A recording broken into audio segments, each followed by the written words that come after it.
this is another little golden tip. So Justin, tell me a little bit about your business. What do you do? Who do you help? Yeah, so essentially we help coaches and consultants scale their brands and help them get more clients by turning their Instagram profile into a client acquisition system. And a lot of that comes into just having like the brand, the authority, and kind of maximizing your reach by running paid ads. And that's kind of what's been helping us. We've kind of almost just like franchise what's working for us, for our clients. Very cool. And I always kind of describe Instagram nowadays as a business card for most people. Yeah. Organic growth, kind of hard to do. It's challenging. It's not like it was 5-10 years ago. But if you're spending money, then you have a predictable way of generating clients and even growing your account, I assume. Is this a way to also gain followers? Yeah, for sure. I mean, it's one of those things where exactly what you said, it's like Instagram is your resume nowadays. I say the same thing to everybody else because it's like first thing you do when you meet someone, what do? You probably pull up their Instagram, one of their social media accounts, and it's what they have on there that's going to resonate with you. And when you run the ads, it's a great way to grow followers. And essentially, it's just eyeballs, right? And like that's the world that we live in now is you need attention. You need eyeballs. And the best way to do that is if you got the money to run the ads so you get attention every day. Love it. So what are the core concepts that you teach in terms of setting up your Instagram for success? Because obviously there's the ads part, the more complicated part that we're definitely going to dive into. That's the stuff I'm very interested in as well. But what can the average coach and consultant do to set up their Instagram to get that attention, to get that trust, to get that social proof? When somebody hits your profile, they're like, I want to work with that guy. Yeah, great question, man. So you got to think about it more as like, how do you turn your profile into a funnel? And the first step with that is understanding who you want to work with. A lot of the clients that we work with, they come in and they're like, well, I work with this type of person, this type of person, this type of person. And you've got to be very polar in your messaging. You can't just try to attract everybody. You want to attract your ideal type of client. So the first thing we do with our clients is say, hey, let's figure out who your ideal avatar is. Let's speak their language and let's optimize your profile so you're speaking to them, right? So like if you're going after like a more luxury type of person, you're going to want to have a more luxury type of living style and more luxury type of things that you post on your feed rather than if you're just going for, a more basic type of person. So you got to get very specific on who you want to work with in the first place. So calling it out right in the bio kind of is important. Now you mentioned that the messaging needs to be polar. Can you go a little bit deeper on that? What do you mean by polar? Yeah, so there's a couple different examples of this. I mean, if you go the route of like the Andrew Tate, that's like super polar, and it's like you attract a certain type of individual, but then you throw shade at a lot of other type of people. But what I like to say is, like for us, for example, we work with high ticket consultants, people that are already established in their business. So for our polarity of this, it's we're looking for people that run a business. So for us, like if you see my ads, I'm like, hey, if you're doing at least 10K a month, or if you've done 6 figures, that way it's like calling out those type of people rather than, like the people that are just starting, which, again, nothing wrong with people just starting, but they're not our ideal type of client. We work with people that are established. So whenever I do my messaging, I'm talking about like things that people that are already running an established business might already know, like talking about KPIs, team management, sales reps, running paid ads, things that are a little bit more advanced than the very beginner style type of person. Right. And I've noticed a lot of advertisers doing that exact thing. And right in the beginning of their ad, they'll say, I'm looking for coaches and consultants doing at least 10K or 30K per month. And then they go on with their spiel and their sales pitch. What is, the purpose to calling out who exactly they're looking for and the budgets? Is that for the algorithm? Is that to eliminate disqualified leads? Why do you do that? A little bit of both, because, you look back on Facebook, Instagram ads, like 5 years ago, and it was a gold mine. You could just put up an ad and then you just make all kinds of money, right?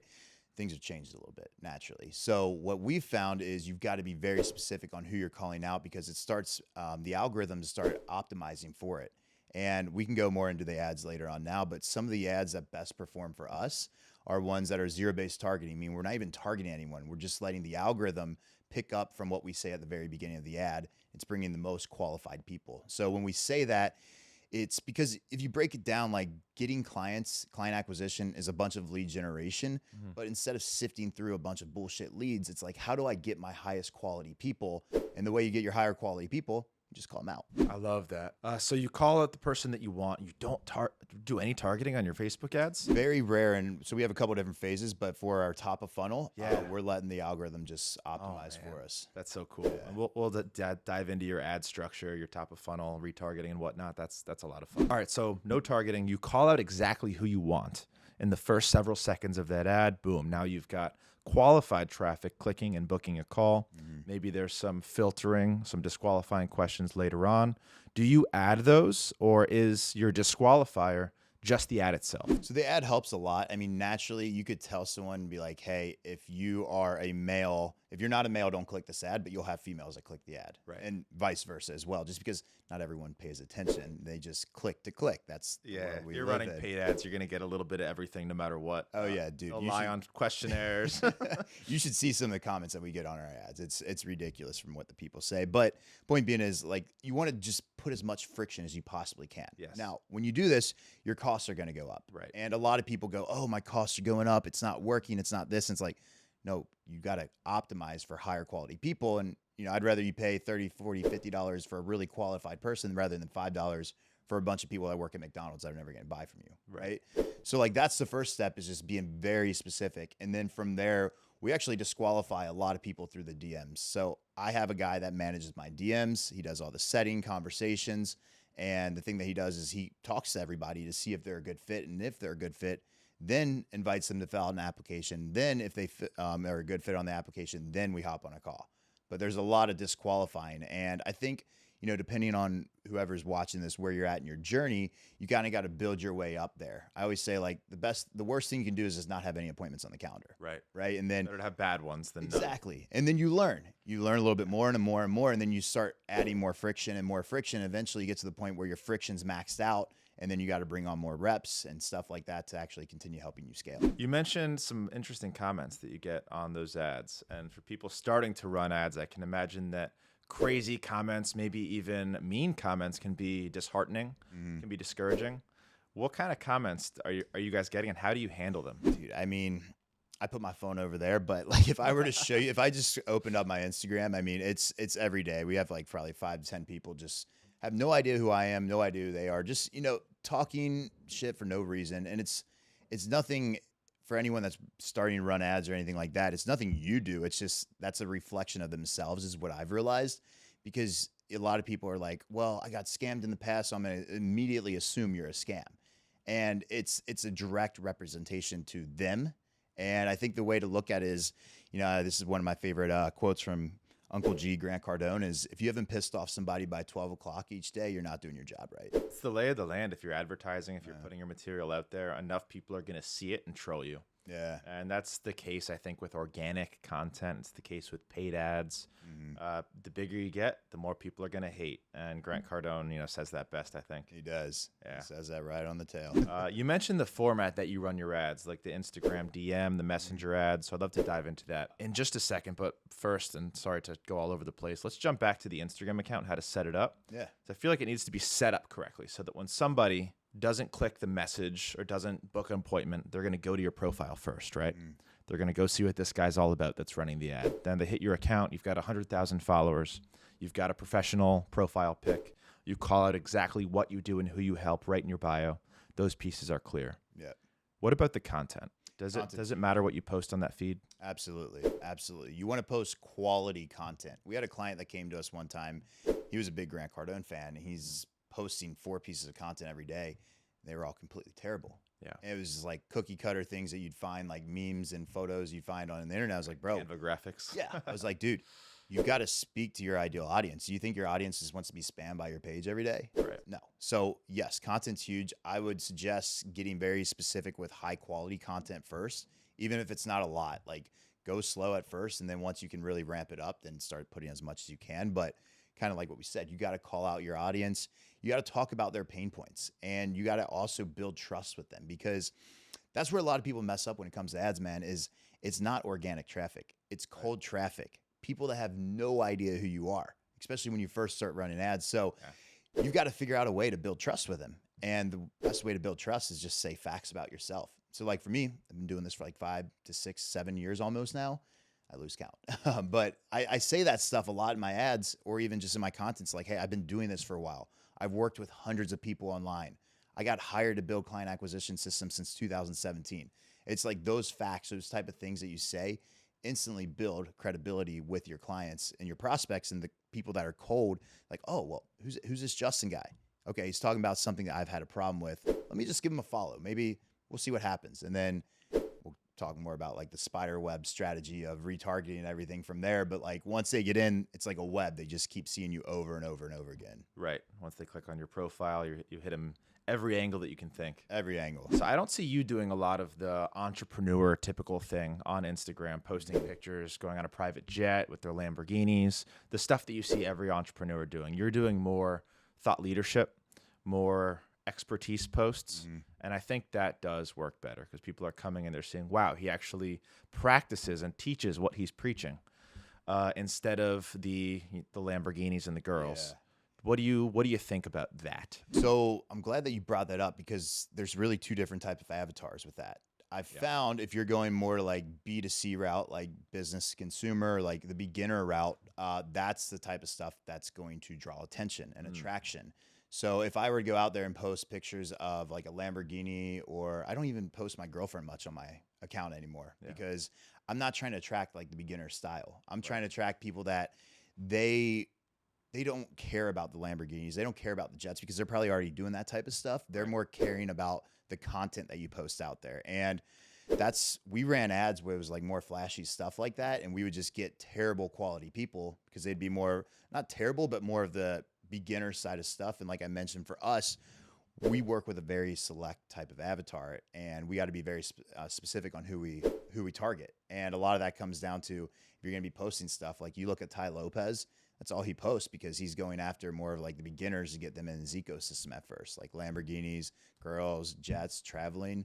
So whatever you post has a direct representation of who you're going to attract. I actually never made that correlation. I'm really glad you said that because I've noticed a lot of the people who use that type of content in their feed and in their ads, they're usually selling some kind of, not really a get-rich-quick scheme, but like a passive income scheme, ATM automation, YouTube automation. They're selling to people trying to figure out how to make money, not people who are already making money with predictable revenue streams, because those people just want to optimize. They want to get better. They want to utilize new marketing strategies like these DM ads that you teach. So that's really good insight. Yeah, that's why if you go to my profile, everything's just like educational. We mix it up a little bit in lifestyle because, you know, it's one of those things where I'm sure you probably realize it too. Like we work a lot and you got to show that you live a little. So I just did a content shoot actually here in St. Pete and Tampa yesterday, and we did like 3 lifestyles, but the majority were ads and content, just like educational because, you know, we just got to mix up a little bit showing like, hey, you know, once like, this life's still fun. It's not just boring, just working all the time. You know how it is. Yeah, absolutely. We do the same thing. Yeah. All right, walk me through the ads a little bit. So you mentioned that the primary structure that you run, you know, when you're on Facebook and you're clicking, what type of ad is this going to be? It's usually message ad for you? Yeah. So if you go into the ads, again, depending on when you're watching this video, things might change. But right now, there's 2 different ways you could do. It's a lead generation type or an engagement. We always do engagement because it has better options that you can do when you actually like click and create the ad. Cool. So you're running an engagement ad. And the call to action for those ads, I've noticed with you a lot of times it's send a message. Yep. Is that the primary type of ad that you run, and why? Yeah, just because to be honest with you, man, I've done VSLs, I've done webinars, I've done ads to Facebook groups, I've done YouTube ads, I've done TikTok ads, Twitter ads. I used to run an advertising agency, so I've done all of these. Right.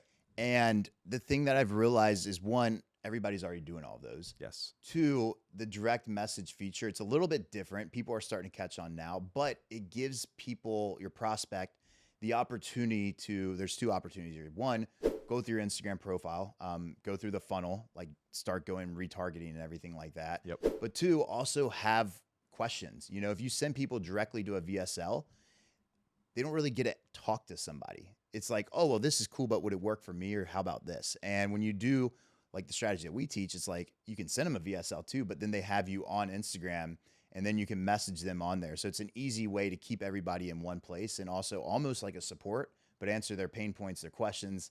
Then if it's a good fit, invite them to hop on a call from there. Cool. And you've experimented with all of those. This seems to work really well for booking high ticket appointments. Yes. Very cool. Are you in there every day messaging all of the people who click on send message? How does that work? You know, absolutely not. Like I have a full team that manages my Instagram. I have a sales team. So it's like, it would be physically impossible for me to be inside the DMs literally all day long. I mean, we have hundreds of messages every single day. And it's like, you know, and that's the other thing when we talk to business owners, they respect it too. They're like, well, I don't expect you to be in there because you got to run a company. All right, Justin. So tell me about the team. Is this a bunch of virtual assistants that are in there responding to everybody based on a Q&A bank that you provide? How does that work? Yeah, so basically, I think it's important to redefine like virtual assistants because sometimes people automatically assume like people from the Philippines working $3 to $5 an hour. And what I found is, I used to go that route of having virtual assistants inside my DMs, but what happens is it loses that touch, that credibility because they don't speak like you. Right. And you need to train somebody up to be like you. So like the way I say it is like you got to first find your quote unquote mini me and train them to be and think and talk exactly like you. And that's what we have. I have one of my friends, he actually used to live in the US. He's living in Serbia right now. He's the one that manages my entire Instagram. And we've been working together for over a year now. And every single day we've been hopping on calls, teaching him how I speak, how I talk, because people come through the DMs. They want to be speaking to someone that's like coherent and on your level and actually can understand and answer your questions the right way. So for that particular period, we have one person inside there and he's working full time inside my Instagram. Wow. So I'd say that's going above and beyond for responses. I think most people cop out and hire someone from the Philippines, give them a Q&A bank. And quite frankly, that's what we do with a lot of our social media outreach. And it works okay. But I think it's such a low-hanging fruit for losing the people that, maybe they say one thing wrong. They drop a, hey, dear, which they now know not to do. But just something that as soon as you detect this is not an American, I'm gone. Yeah. You lose me. What do you think the role with AI and chatbots is in what you do? Do you use them? I think AI is, I think it's going to be dangerous in a good way and a bad way. Right. Like I was actually on my way over here driving from Tampa to St. Pete, listening to Drake AI. Like crazy. And it's just as good, if not better. Right. So I personally don't really use it too much inside my business. I mean, I use it a lot for just like if I'm doing anything legal wise, like with documents before I send over to my legal team I say, hey, this is what I want based off this, like make it sound better, make me sound smarter, and then send it over to them. So like little things like that. I mean, also with like YouTube videos, SEO, stuff like that, but we haven't really incorporated too much. The way I kind of see it working is I think in the future, depending on how fast it really comes up. But I think like the whole like setter mentality, I think that will typically be erased just because, AI, if they can make rap songs with Drake talking from a ghostwriter, it's like you can do easily that type of stuff in the DMs if you wanted to. 100%. I don't know if you saw what Alex Hermosi is doing using AI for acquisition.com. It's actually something that I replicated in our company. It's a tool called behuman.ai.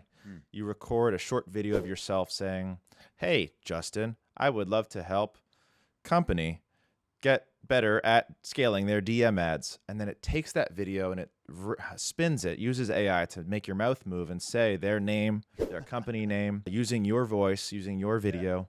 And it scales it infinitely. Wow. So it's like a real person in there making videos for each person individually. And it's not perfect yet, but it goes to show like what might the future of setters look like. It's very interesting. 5 years from now, who knows? Yeah. And it's crazy. The setter industry is exploding too. You see everybody selling $5 setters. Is that something that you utilize? What do setters look like in your business? So I think that if I check my DMs under requests, we have, hey, I'm a setter, I want to work with you. Hey, I'm a closer, I want to work with you. And I respect it. A lot of people sell a course. They say, hey, reach out to people running ads like me or someone like you and just say, hey, I can do this and I'll work on a commission basis. And it's like, no shit, you'd work on a commission basis. Like I'm not going to pay you a salary to close deals for me. But point being is, I think it's really good, but it's also like it's getting very saturated and like anyone can be a setter now. And I think it comes down to almost transitioning to like what I said is like, find your mini-me. Find someone that you can trust to speak like you and act like you and talk like you, because you put those training hours in with a person that sticks with you for a long time. The ROI on that it's exponential. What about the day when you can upload all of your conversations, all of your content, all of your podcasts transcribed to an AI? And now, boom, they can talk exactly like you. They can answer everything that you can answer. It's actually a chatbot that we're integrating into our site now. We uploaded all of our Q&As, all of our YouTube transcripts, so it knows everything that we do within our business. And hopefully this thing works to communicate with everybody through ChatGPT. Do you think there's a future for that in these DM ads? Yeah, I mean, absolutely. It's one of those things where that's where chat, like AI gets really beneficial is because it lowers the cost of your payouts to your team and stuff like that. So I think that's going to, I don't know when, but I think it could be something that would really replace a lot of things and make business owners' lives a lot easier and more money in their pockets. Yeah, it's exciting to test out. That's my favorite part of my job, is testing all the new tools and seeing where things go. Talk to me about the spider web. Let's dive into Spider web targeting. It goes from they've never seen you before. You know, they clicked on your profile after a cold ad. They click send message. Yeah. What are the chances that person books a meeting on their first interaction with you? And if they don't book a meeting, what does the process look like for getting them on a call afterwards? Yeah. So what we found is there's a small percent of people that they're just going to be attracted. They're ready to go. They go through all your stuff and they just book. Yeah. They watch all your stuff. Best type of clients because they're just real go-getters. Right. Not everybody's like that. So some people, they're a little naive because they've been scammed in the past. They bought into courses. They found people online. It wasn't the best experience. So they need that nurturing sequence. And we call it like that 6-hour rule of content. Like how fast can you get someone to consume 6 hours worth of your content? Interesting. I've never heard that analogy before. Six hours worth of content they need to consume? 6 hours worth of content, yeah. Cool. I believe there was don't quote me on this, but I believe there was a Harvard study done where it takes someone from a complete stranger before buying from you. They need actual 6 hours before they do that. So maybe if we can find that, we can drop that down in the links or something. But point being is, that's how you warm somebody up, right? And when it comes to your page and them actually like learning from you and actually understanding who you are, that's the time frame of what it's going to take before someone buys from you, right? So you got to actually understand that. But from there, it's how do you get them to trust you? Kind of like what we were talking about before. The best way is just content. And I think the best way is, if you can pay for it, do retargeting campaigns. It's the easiest way to just get in front of your ideal client over and over and over and over again, because think about it. It's like the spider web that we were talking about. Once they land on your Instagram and they're like a little bug on your Instagram, you can just retarget them over and over and over again. And Instagram makes it amazing because you can do it for 365 days.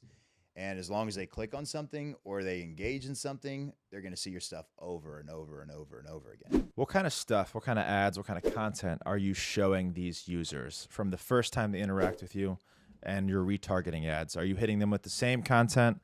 Is there a formula or a recipe that you follow that tends to be successful? Yeah, we have a couple different strategies. The one I like the most is where you're very specific up front on who you want to target. Mm-hmm. And depending on who you talk to, everyone has a different strategy for this. Some people talk about doing like a big, broad type of campaign to get them in your ecosystem and then retarget based off who watches a certain amount of video views and stuff like that. Mm-hmm. I do like the complete opposite. And I think this is what separates us from a lot of people is you've seen them too. My ads are like, hey, if you're a coach or consultant that's already done 6 figures, then XYZ, XYZ. So it's like the people that are watching that and engaging are the actual ideal type of audience. And then we retarget them with the same video, other videos, educational videos, a lot of our reels. And if you go and check out some of my reels, some of them have like 300,000 views, not just because they're going viral, right, but because we're retargeting the type of people that get in our ecosystem. Because like with my type of content, we work with a very specific demographic. So for me to go viral on Instagram is very unlikely, right? Like me saying, hey, this is how I scaled my consulting business from 10K to 50K a month or whatever it is, right? That type of stuff doesn't really go viral. Whereas, you go on TikTok, you see like e-commerce people talking about this one product made me millions or something like that. So that's why I think it's really important that you put out the right type of content and you're retargeting the right type of people, because at the end of the day, if you're just getting a bunch of views and no one's buying from you, what's the point? Are you constantly testing and changing what content that you're using to retarget and to run ads to? To be 100% honest with you, not really. No. We're just using the biggest pain points. And I kind of take a more lazy approach with the ad side of stuff than most people. And if there's any media buyers out here watching this, like, how dare you? I split test every single day. It's like, yeah, but we also live in a world where Facebook, Instagram, your stuff gets shut down a lot. Yeah. And the best way to not get shut down a lot is to just not test a lot of things. Like find your winners, like test a lot up front. But once you find your winners, keep your winners going as long as they can. 100%. Yeah. Does the call to action change in your ads? I know you start off with that send message ad. Is that the call to action for all of your retargeting ads and whatnot? So we do a lot of retargeting that are just we're spending money on them just for videos with no call to action, actually. Interesting. Yeah, and I don't recommend that until you find like something that's consistently bringing you an ROI on the front end. Right. But once you have some extra funds saved up and everything over there, and you're like, okay, cool, I can get more exposure. We found that our cost per acquisition actually went down by just retargeting with no call to action, just because people are seeing our stuff over and over again. How can you tell with the data that it's working if there's no call to action? How are you able to track that with analytics? We look at it more on like a monthly review, and our cost per, if you do the whole ad spend and then do the cost per message, our cost per message has gone up, but our cost per acquisition has gone down. And for me, as I'm growing a business, I'm focused on two things: cash collected and cost per acquisition. Gotcha. And do you focus on this main client generating channel, which is the DM ads, the Instagram and Facebook ads, or are you advertising elsewhere? Are you doing cold email? Are you doing YouTube ads? Or are you really just focusing on what you know best? Yeah, we're focusing on where our hottest leads are. Yeah. So we bring them all through the ecosystem through Instagram. And then once they get in, we also get their emails. So we have an email guy that markets for me and does a really good job with that. And then we also do a lot of middle of funnel that we've been starting with on YouTube. And I think that's what I found to be the name of the game with cold traffic is you just have to have a lot of content for them to consume, but Yes. like purposeful content. Do you do YouTube at all? Are you making long form content for your followers? We're doing I do some interviews on there. I do some educational stuff.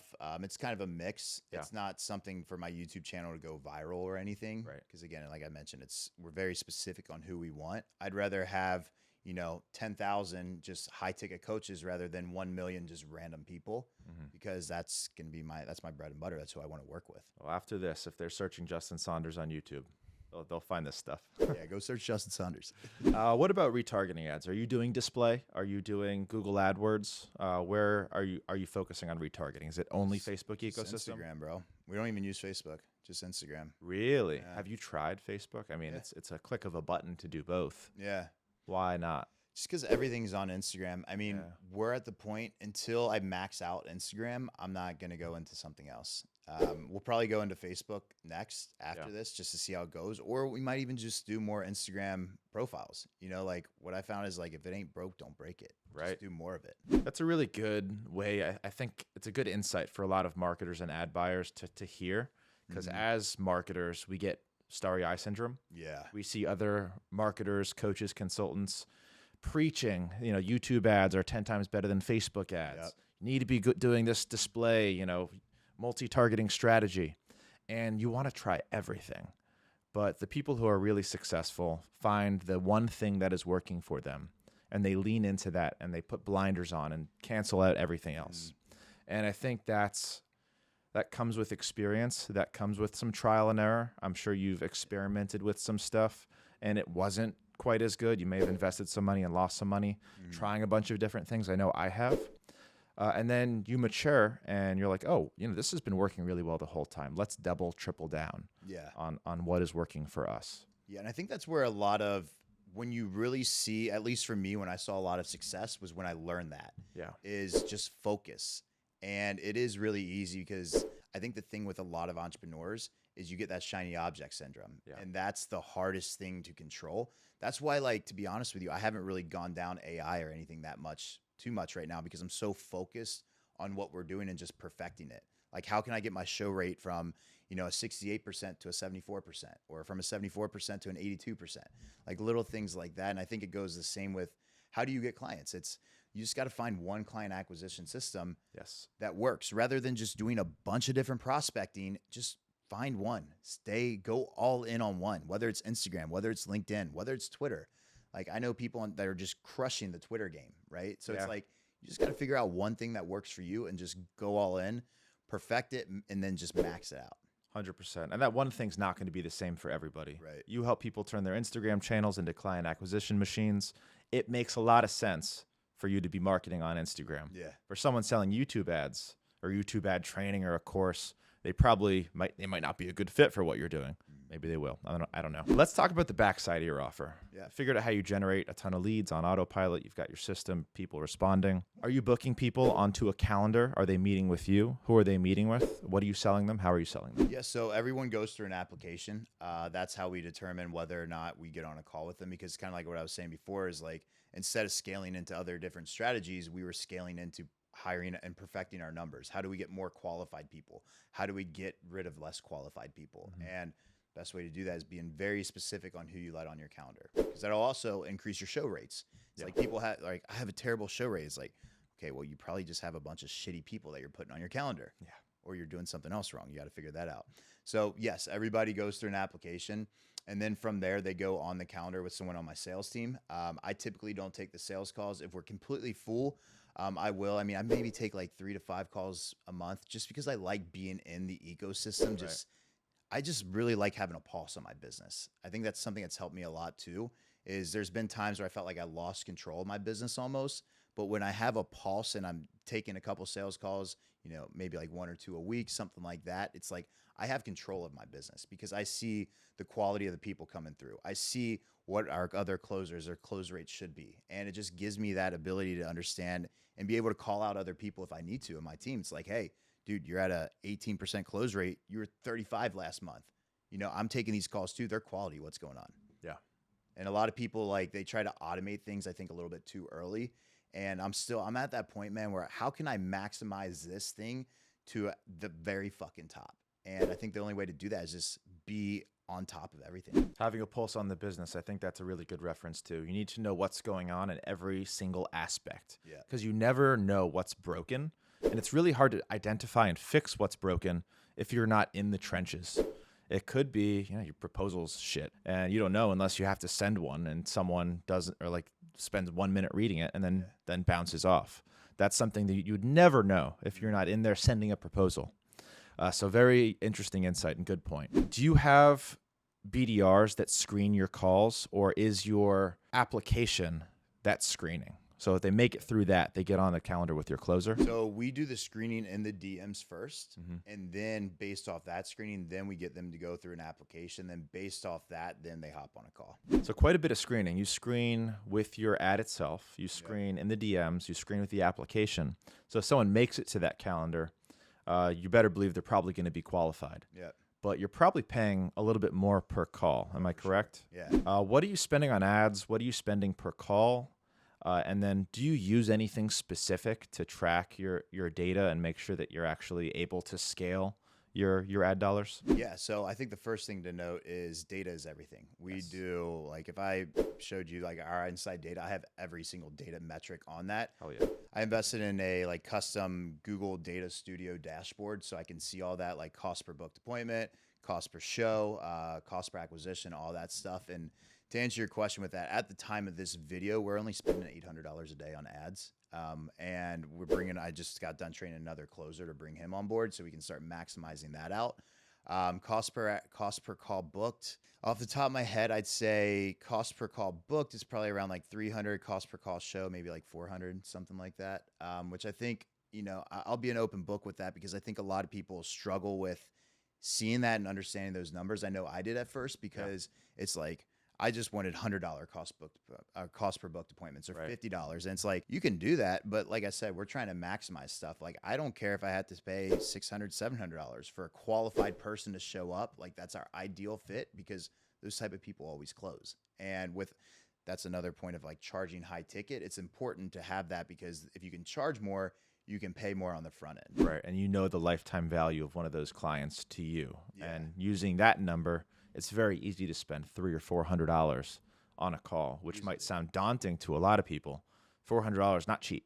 Yeah. But if you know a client's worth $20,000, $30,000 to you, that's something super scalable. And you also got to realize exactly what you said there too, is like, if your program cost is only $1,000, your cost per booked appointment is probably going to be cheaper. What I found is as you raise your prices, everything else goes up too, because again, you're trying to get the quality of the type of person that you want to get. What do you charge for your service? Is that something custom that you kind of determine with each call? We will. So what I'll say with this, because we're always increasing our prices, and I think everybody should do that until you find your ceiling. Yes. So I'd say right now our average lifetime value is between like 20 and 30 grand. But based off of where that's at, that gives us the ability to spend more. Yeah, I think ours is around 30 grand too. So when we're spending 500, 600 a call on Google, competing with these other PR firms, we know those Google calls, they're coming in looking for PR. They're hot. They're ready to buy. Yeah. So it makes it much easier to understand. It took a while to get a handle on our data, and I think that's what a lot of marketers struggle with, especially with long sales cycles. So what is your average sales cycle? Are you closing people right away? Does it take a month? Yeah, so to be honest with you, with the strategy that we have, and a lot of people are kind of blown away with this, is like when we find a good fit, they usually close on the spot.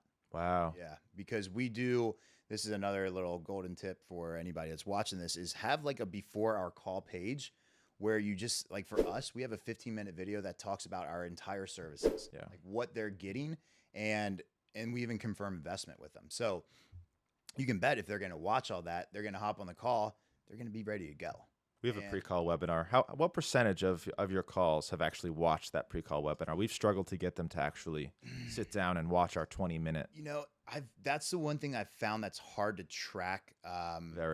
Legit numbers on that, because sometimes people put it on, then they drive or they walk around and they don't actually digest it. Right. So I don't have actual numbers on that, but for what I found is anyone that says they've watched the entire video, they've gone through all of our testimonials, it's like an 80% close rate on those people. On the first call for a $20,000 to $30,000 lifetime value. Yeah. That's impressive. Do you send proposals? Yeah, 100%. We get everything in agreements. I think it's very important that you properly communicate with the prospect and the client, like what they're getting in writing, just so there's not any miscommunication afterwards. Yeah, we try and do the same thing, especially if you're offering guarantees, which a lot of marketers do in their first ad. If you're doing $10,000 a month as a coach or consultant, we'll book this many calls for you, guaranteed, or 100%, 10% refund. Oh my God. I think a lot of those like done for you, like, hey, we'll book you appointment type things is just a bunch of horse shit, to be honest with you. I see them all the time. I think Facebook's just serving them to me nonstop now, but yeah. I think for anyone that's like interested in those services, like I always say, learn to do it yourself. Yeah. You're going to pay maybe more upfront, but it'll save you so much money in the long run. And like, we have so many clients that come to us. They're like, oh, I've been paying this marketing agency and it's just not working. It's like, yeah, no shit. Like you need to learn how to do this. You need to have the pulse on your business. 100%. As the entrepreneur, nobody's going to be motivated to go out there and generate leads for you. No one's going to know the language to use or your perfect target demographic. Lead generation is something I went and learned myself, and it's been probably our highest value.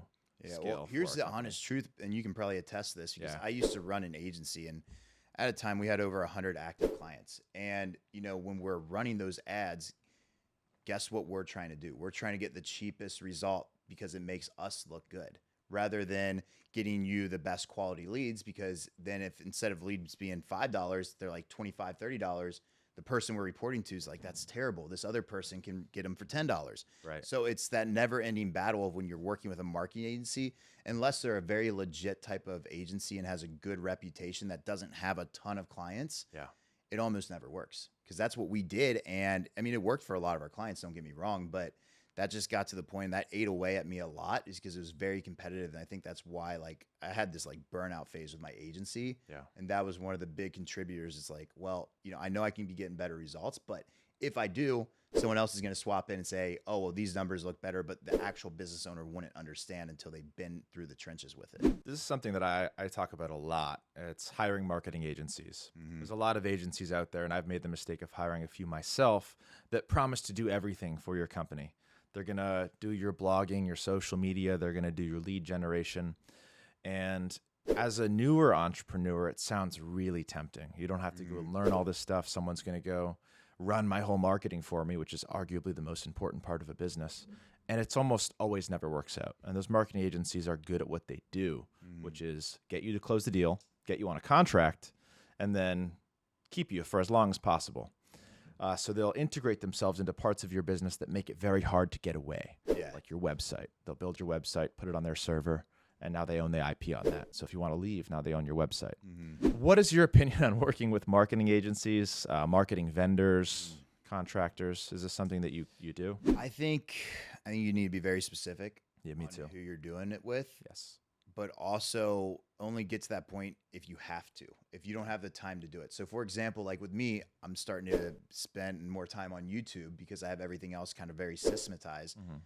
I don't have time to go learn all the YouTube stuff. I mean, I could, but I have a better ROI on my other things. So I'm looking to hire someone that has experience with it. And when I do that, you can best believe I'm going through, I'm checking references, I'm seeing who they worked with, I'm seeing how many clients they have, how much they want, how much of their other retainers and stuff like that. Because Yeah. I don't want to hire someone that has 100 other clients that they're managing and it's just like 5 people on the team. Right. They're going to pass you to some account manager that's been Yeah. there for 6 months and doesn't know They'll anything. probably pass me to someone in India that they're paying like $5 an hour for to Right. run the ads, and they're not even doing it. And then you ask them a question like, "Oh, I don't know. I have to talk to my team." It's like, I'll open a ticket. yeah, it's like, no. If you're good at this, I'm going to hire you to do this, and if I got to pay you more money, I'll do it. It's a great way to look at it. And we think the same way with marketing vendors and contractors. Hire for very specific purposes, like YouTube ads. Not everything, but if you're really good at YouTube ads, you'll run our YouTube ads.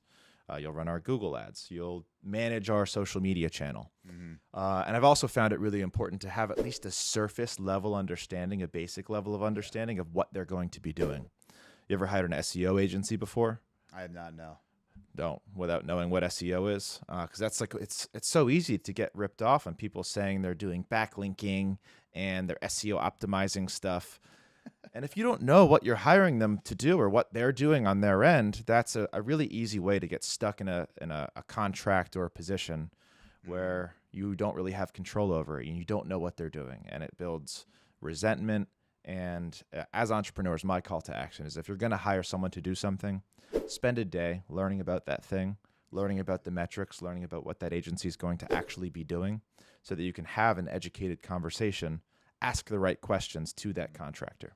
Yeah, I think that's a very important point is, as especially if they're a marketer, like do your due diligence, because marketers have a tendency to make things sound more sexy than they are. That's just how marketers are. I mean, I'm a marketer. I do it. That's just how I am. Yeah, we're good at it. That's why people buy things. Yeah, it's called copywriting. That's why we invest a lot of money to learn this type of stuff. But, it's also the same thing. It's like exactly what you said. All these fancy key terms and all this that make it sound good. It's like you better know what you're buying. And when I'm hiring this new YouTube person to help me out, I had one. Here's a perfect example. I had 2 guys that I'm kind of going back and forth with. One guy's, he puts all these fancy terms down, and there's this other guy that's just like, this is what I'll do, this is what I'll do, this is what I'll do. So the fancy terms, I was like, all right, well, let me just look into that because I'm pretty familiar with what I'm doing because I already know how to do it. I could do it myself if I had more time. But let me just see what this guy's saying. And like the fancy terms he said were things I didn't even need or wanted. And that's why I think it's very important to be intelligent with what you do. And when you have that pulse on your business, you're in control. I'd like to dive a little bit deeper on what you just said because I think that's an important point too. There's 2 different people. One is talking about the technical aspects of the service that they provide, using the fancy terms, industry terminology. The other one is selling you on the result. Yeah. I'll book you 20 leads a day. One's like, I'm going to use cold outbound prospecting. I'm going to email them 3 times. Here's what I'm going to say. Which one are you buying from? And which strategy do you use to sell your product? Yeah, I think that's a very good question. I think it really comes down to being coherent with what they're actually getting because I'm a very big believer in simple scales, complex fails. So at the end of the day, people just want a result. Yeah. Right. And if you can sit here and say, okay, well, I will get you 10, if you're going the done for you route type thing, right? I'll get you 10 qualified booked appointments based off your qualifications or your money back or whatever like that. I'd be like, okay, cool. We can run with that. What does that mean? Put that in writing. Let me see how that works. Like I'd like to see it, but I'm more focused on the end result. But I think it kind of comes down to, you just have to be aware of what it all comes down to. Because if someone's like, well, I'm going to get you 10 and the other person's like, I'm going to get you 10, but one's like, I'm going to do LinkedIn, I'm going to do YouTube, I'm going to do Instagram outreach, all these. Is like, bro, like I know that doesn't work because you're doing too many. Like I'd rather you just say, I'm going to get you 10 on Instagram. Because I'm like, all right, you got this one system perfected. I like that outlook a lot. Thank you for that. Yeah. All right, brother, let's talk a little bit about entrepreneurship real quick. What have been the biggest bottlenecks in your business that you've had to overcome? Man, you got time? I'm right. They're nonstop. The fires keep going. Yeah. I think there's a new challenge every single day. I think the biggest thing for me was I never was good at team management. That was something I played basketball my whole life. So like I was an athlete. I was always good at like just leading by example on the floor, and Yeah. people just followed that, right? But when it came to running a team, motivating people, figuring out how to get them to perform in KPI, that probably took me the longest to actually learn. And it's still something today I'm still learning, like one of the small things, I put this up on a YouTube video, is why I pay my sales team a steak dinner each weekend and their significant other. If they hit a specific KPI, they get a steak dinner and they get to take their wife out, their husband out, or whatever. And that small little thing, our cash collected just immediately started going up from that. Right. And it's like little things like that you don't really know until you're in the experience, because you can read all the books you want on it, but it's something that you have to do trials and errors to really figure it out yourself. Yeah, I think people is probably one of the most common bottlenecks to scaling. Yeah. You lose a core person, it's a nightmare. You lose a core person who's angry and doesn't like you, it's more of a nightmare. Yeah. And then recruiting, keeping, and training great people is it's a challenge, but it's also the fastest way to grow. Yeah. Yeah. Because it's leverage. How do you get more leverage on something? And I think that's where a lot of people also kind of screw up when they're hiring, is they hire too early. Yeah. I know I did that plenty of times. I was the guy that I always wanted to automate everything, right? Yeah. And I did that for my first couple businesses, but they all failed. And then finally, once I kind of recreated the business that I'm doing now based off of all of the other businesses that I did, I realized that the best thing that I could do was get in the trenches and hire when it hurts. And that's what I tell all my clients to do now too, is like, because when let's say you're doing all the sales, you get really good at sales, you bring on someone to do sales for you. Well, you can expect them to probably close 50% of what you perform 50% as well as you did on it, because then you take a dip in sales. So it's like, I always say, like, one of the last things you should hire is sales if you can. Keep yourself in there as long as you possibly can until it hurts to get out. Do you believe in replacing yourself for your marketing? I believe so. I personally like it. So I don't know if I will. I think it would be more leverage at some point. But for me, it's like, I got into this business because I love what I do, and the money comes with it. So it's, if I ever switch it around and do the money in front of what I love what I do, the business I don't think will ever perform the same. Yeah. You mentioned you had a couple failed businesses before you found something that actually worked. Yeah. Me too. I think every entrepreneur has gone through that. It needs to, in order to learn and to figure out how to be successful. What was that timeline for you as an entrepreneur, from the time that you learned about business and entrepreneurship and read Rich Dad, Poor Dad? What businesses did you try, start, and fail at before finding this? There's a lot. Kind of give you the quick summary on all of that. I think the biggest turning point in my life was I was running an agency. We were working with solar reps. So I think at the time we probably had like 75, 100 active solar reps. And then I systematized that. So I was working probably like, I don't know, 4 hours a week on that, 3 hours a week on that, if that. That's the beauty behind an agency. Yeah. But also for the people watching this, if you're thinking about hiring an agency, those are usually the people that run an agency, as they just want the time freedom from it, which isn't a bad thing. But I was running that. I was also running a SMA consulting program. So I was teaching, people how to start and grow a consulting or a social media marketing agency. I was doing both of those, and I'll never forget, I saw it coming. Like, our fulfillment just like slowly started dying down. Like, our clients started getting worse results because we brought on a fulfillment partner at the time to like really help us scale it up. Yeah. And it was really good for like 6 months. And then we slowly started going down. And there was this 1 month where they ended up just like, there was a big like company culture issues. Like the fulfillment team just left. It was just not a good time in the company. And I was at the point where, because I was getting burnt out on everything. I was just like, this isn't working. I'm trying to do this. I'm trying to do this. And I had the chance of either I could go back in and rebuild the fulfillment system myself. Like, it would be something that would take a couple months to do, Right. which I was never fulfilled from the agency lifestyle, like actually like running an agency. Or I could, this would be the perfect time to just kind of stop everything and go in one of the darkest moments of my life to like figure this shit out. And that's exactly what I did. I told my business partner at the time, I was like, hey, I don't want to do this anymore. And it was a long conversation, ended up giving him the company, just giving it to him. I was like, I don't even want it. Oh man. I was like, I don't even want it. Like, you can take whatever money's coming out, but you got to do the rest, because I got to figure out what I want to do. And it took about 4 months. I shut down the consulting. And then I shut down like my involvement with that agency. And it took about 4 months to really figure out what I wanted to do. And that's where I came up with Authority Income Accelerator. and I just like based off all those failures. So I just took what I learned, and based off all the failures, all the lessons learned, I just simplified it. And it's like, how can I do what I love and get the result for the people in the fastest way possible? And it was just like that domino effect of everything falling and breaking at the same time, that after a couple of months of just really like some soul searching, figuring shit out, it kind of all came together. What was that dark time like? I've been through one similar. I was running. So I've also been through kind of a dark time when the whole business shuts down on the spot and your identity, your day-to-day is totally tied to it. And it can be tough in a lot of different ways. What was that dark time like for you, and how did you come out of it? Find something? Did you have a support system? What was that time like? Yeah, so it was, I think the biggest thing with all that was expectations of other people was the hardest part of all that, because like you said, it's an identity shift if you're going to go like a different route. Yeah.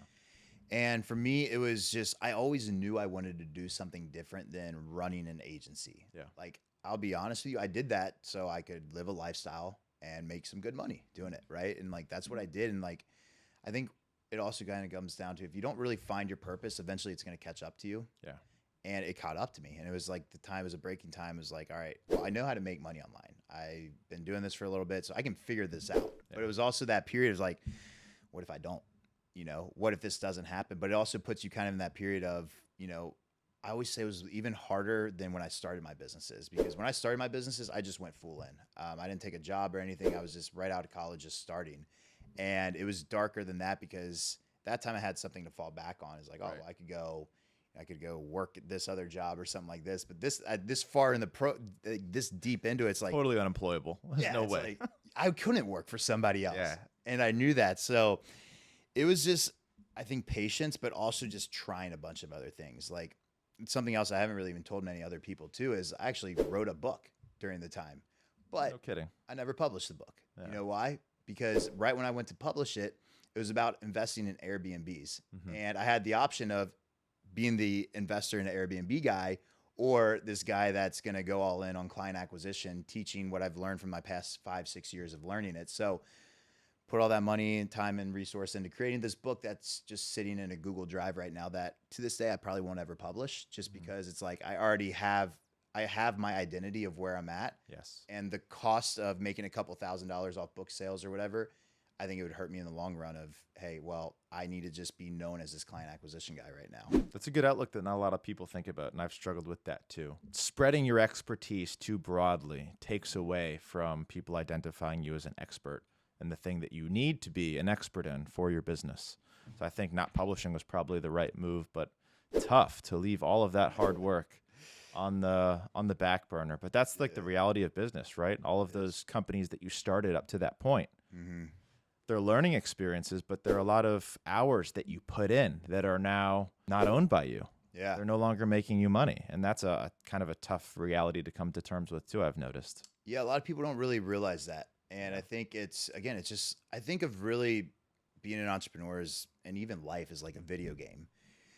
You level up, you level up, you level up, and you just learn something new every part of the process. And eventually you just learn more so you don't make the same mistakes, so you end up getting faster results. Yeah, and I still think about how young we are as entrepreneurs and what Crazy, that's going to man. look like at 40, 50. That's what I was thinking about the other day. I'm like, I almost think about it as like, if you look at like college, it's like you're a freshman, sophomore, junior, senior. It's like, Yeah.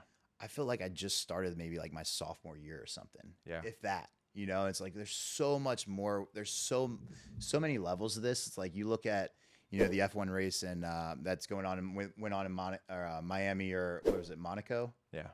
Like all those yachts, those billionaires over Right. there. It's like, bro, like we're not even close to those levels right now. It's like, it's so inspiring. I think that's the thing that keeps me going, is like, you know, you can make all the money in the world, but like, I think of it as just like, how do you get to the next level? Funny, when I was, I guess, a second-year medical student, and you're surrounded by your other second years and your first years, you feel like a god. You're like, oh, fuck, I know medicine. I'm a doctor now. I'm teaching all these kids things that are steps behind me. And then you go spend some time with the fourth years and the residents who are way past them. Yeah. You're like, wow, I don't know shit. I have so much to learn. I am nowhere. And that's kind of a similar analogy to those billionaires on the yachts. Like, imagine what they've been through. Imagine the experiences, the knowledge, Yeah. and what's to come. Because we've been doing this. I've been in it for like 10 years. You probably 10 to 15, around the same. These guys, 30, 40, 50 years of experience stacking up on each other, their networks stacking up.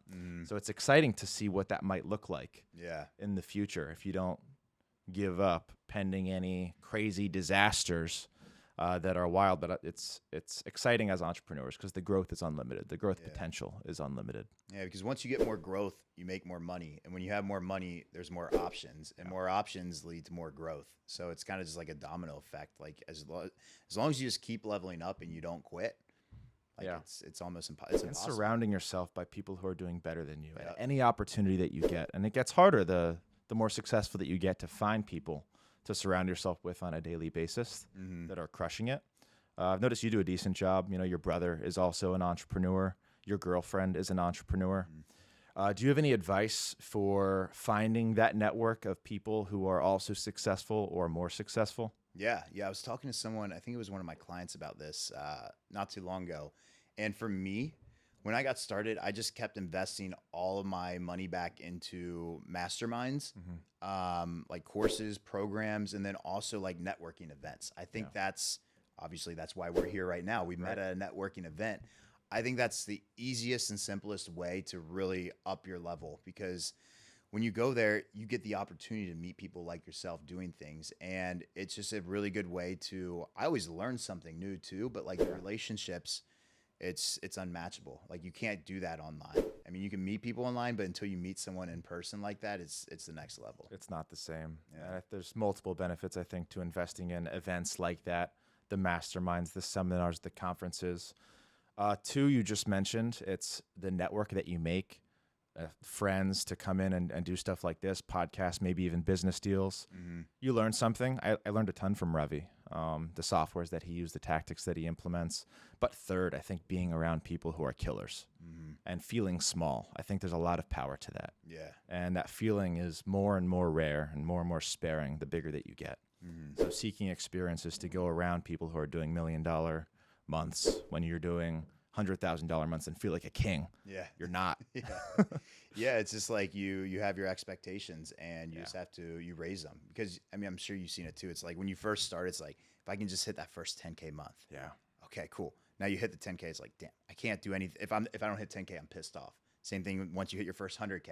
It's like, all right, cool, I'm good. But then if you don't hit the 100K the next month, you're like, shit, what's going on? And then you just keep going up from there and up from there. And it's like, it helps being around the right type of people. And I think just seeing other people do it is another way of, like, if you can see it and believe it, you can achieve it. It's like that dude breaking the 4-minute mile. Nobody did it.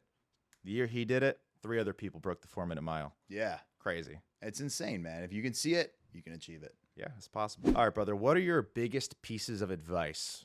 Give me the top 3 for young entrepreneurs who are watching this, trying to figure out what their thing is, trying to make it. What advice do you have for them? I think you almost, if you're a young entrepreneur, you're trying to make it, I think you need to shift your identity.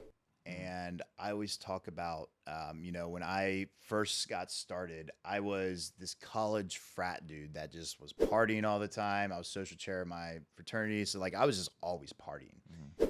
I wasn't very business tech savvy or anything like that, but I took a sales position selling print and digital ads back in college. And that's kind of like what led to where I'm at now. But at the time I was terrible at sales. I couldn't talk, I couldn't sell, unless like I was drunk, because that's how it was in college. So naturally on the job, I was sober and I had to learn like actual people skills. And one of the things I did, have you ever seen the show or movie Entourage? Yes. With Ari Gold in there? Great show. One of my favorite shows, one of my favorite characters. And I would model off of what he did. I would just watch him, kind of like game tape, just watching how he walked, watching how he talked. I noticed like whenever he would walk, he'd always have his phone in his hand. Yep. So when I was walking around campus, pitching to these local businesses, print and digital ads, I would have this Ari Gold mentality in my head. I was like, all right, I'm going to be Ari Gold going in here. I'm going to talk like him, maybe not do everything he does, because if you watch the show, he's kind of a lunatic. But like shifting my identity like that, and eventually I kind of combined of who I really was supposed to be with like this almost like other character. I think a lot of people need to do that, because when you first get started, you don't have that mentality. You don't have those skill sets yet. And if you can like have it up here, then you can eventually like believe it and then you can kind of be that type of person. That's a great story, and I think it goes to show the power of emulating success. And it sounds simple enough, but there's ways to trick your brain to actually do it. You had a connection to the Ari Gold character. I love his character. Yeah, Such a cool he's a dude. G. But figuring out whatever that is for you. Andrew Tate, believe what you want about him. He had a really good line that actually hit me really hard. It was build like an evil version of yourself. Someone who is you, but living his life to the fullest potential. He's got a six-pack, he drives the Lamborghini, he's got a mansion, he's got a really hot girlfriend, all the stuff that you could have if you weren't being lazy. And that's who you're competing against every day. Yeah. Instead of competing against Ari Gold, who might have some natural advantages, growing up differently, getting a different education, might be a little dissociated. Like, how am I supposed to compete with that? He's that. You're competing against yourself. So that one stuck with me really well. So that's what I think about when I'm trying to motivate myself to do things. So all these little mind tricks that you can figure out and play games with yourself I think go a long way and help. And they come from consuming content. Yeah. You probably saw that somewhere, and someone's line just clicked. It just clicked in your head, and all of a sudden it was automatic. Have you ever read the book Alter Ego Effect? No. Tell me a brief synopsis. I think it's from Todd Herman. I might be butchering that, but it's essentially that. He breaks down saying you need to find your alter ego to get the goals you want. He breaks down how like Beyonce had an alter ego, Michael Jordan, all these like famous people that we all look up to. They're not themselves, right? They had to find their, as you said, like with Andrew Tate, your evil version of yourself, or like a different version, because you've got to break yourself into pieces to figure out and put yourself back how you want it to be. Yeah, no, that's powerful. All right, last question. Mentors Collective is the podcast, so I always ask people and wonder who a mentor to you would be. You can give me one from your personal life, but more importantly, one that people can go search and consume their content. Yeah. Someone that was inspiring to you. I think the person that's changed the most in my life is John Whiting. Shout out to you, John, if you're watching this. But I've had him on the show. He's a good dude. Yeah. I bought literally every single thing from him, from his lowest ticket to his highest ticket. Currently working with him now, but he's helped me just understand like how to grow a business and how to grow as a person too. So I think he's a really good person. I'd recommend, like, you get a chance, buy anything you can from him. When I had him on the show, I think he had an $8,000 offer for his course on unlocking your fullest potential. And I wasn't at a place at that point to spend $8,000 on him. Maybe this will help me. But hearing you say that, I'm very curious. He's a good dude, very well spoken. I learned a lot from him during our conversation.